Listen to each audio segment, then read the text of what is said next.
faire une trentaine de cornes de gazelle à peu près, entre 20 et 30.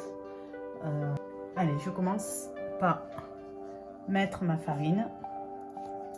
Je fais mon petit puits. Je verse mon beurre. Alors par contre, pour ceux qui aiment les cornes de gazelle parfumées à la cannelle, ils peuvent. Moi, j'aime pas la cannelle, donc je ne mets jamais de cannelle. Je remue un petit peu, je rajoute le sucre en poudre.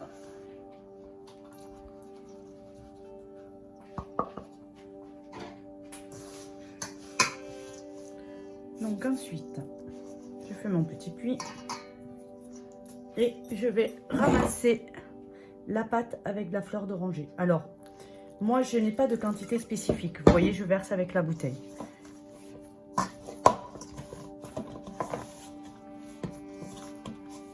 Ramasser la pâte.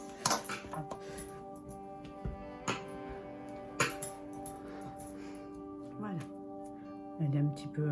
Donc là, on va la laisser reposer. Donc, pendant qu'elle va reposer, nous allons préparer donc la farce. Allez, nous allons préparer donc la farce. Donc, pour ce faire, j'ai 250 g de poudre d'amande. J'ai 100 g de sucre semoule et de la fleur d'oranger pour amasser. Bien sûr, vous pouvez mettre de la cannelle. 250 g de poudre d'amande, 100 g de sucre semoule. Donc là, pour amasser avec de la fleur d'oranger. Donc, vous prenez un petit bout, voilà, que vous roulez dans vos mains. Voilà. Alors, donc là, on a laissé reposer une demi-heure. Donc, allez. Par contre, voilà, prenez pas toute la pâte, n'étalez pas toute la pâte, hein, parce que comme il faut la faire assez fine, moi je prends juste un petit bout. Voilà, je recouvre pour éviter qu'elle sèche. Et je vais aller étaler ma pâte.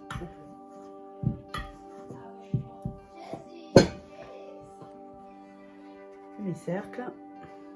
Hop. Je positionne. Moi, je les roule. Là, hop. Je les roule. Tac.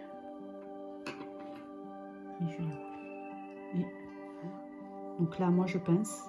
Vous voyez, pour éviter que ça sorte. Vous voyez, moi je le pince comme ça.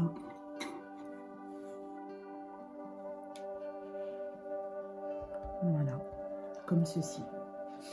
Donc voilà, nous avons nos 30 pièces. Donc je vais préchauffer le four à 180 degrés et ça va cuire pendant 10 minutes. Voilà. Ils sont sortis du four, vous voyez, ils sont blancs encore, hein, légèrement dorés. Mais il ne faut pas les faire cuire plus. Là, j'ai préparé de la fleur d'oranger. Vous pouvez faire un sirop aussi. Donc, c'est simple. Vous prenez, et puis du sucre glace, pardon. Vous prenez la corne de gazelle. Hop, vous la trempez.